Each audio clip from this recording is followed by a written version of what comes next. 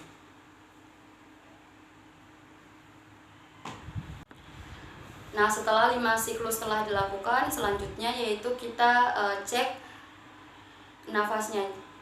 Jika belum ada nafas, maka kita cek bagian nadi. Jika sudah ada nadi, maka kita lakukan ventilasi sebanyak 10 sampai 20 kali dalam 2 menit. Kita lakukan 1, 2, 3, 4, 5, 6, 20. Sudah. Lalu. Nah, selanjutnya yaitu setelah melakukan ventilasi dan pernapasan pasien sudah ada, selanjutnya saya lakukan pemeriksaan head to toe. Apakah dari bagian kepala sampai kaki ada cedera atau tidak. Jadi saya periksa. Nah, tidak ada terkendala di bagian tubuh pasien. Selanjutnya yaitu jika tidak ada, maka kita lakukan rekonstruksi pada pasien. Nah, dengan cara tangan kanan berada di bahu kiri pasien, lalu tangan kiri pasien berada di panggul pasien, kemudian kita mengangkat kaki pasien sedikit. Nah, setelah itu kita hadapkan posisi pasien ke kita dalam hitungan 1, 2, 3. Sudah? 1, 2, 3.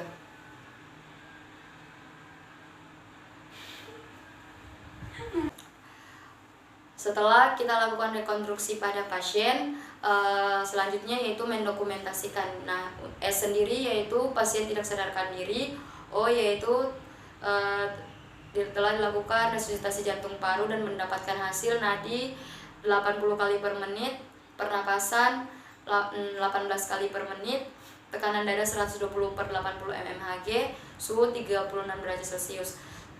A sendiri asesmen yaitu telah dilakukan resusitasi jantung paru dan jalan napas pasien telah teratasi. Selanjutnya yaitu P, intervensi selanjutnya yaitu dengan memonitoring vital sign. Sekian penjelasan dari saya, lebih dan kurangnya saya mohon maaf. Wassalamualaikum warahmatullahi wabarakatuh.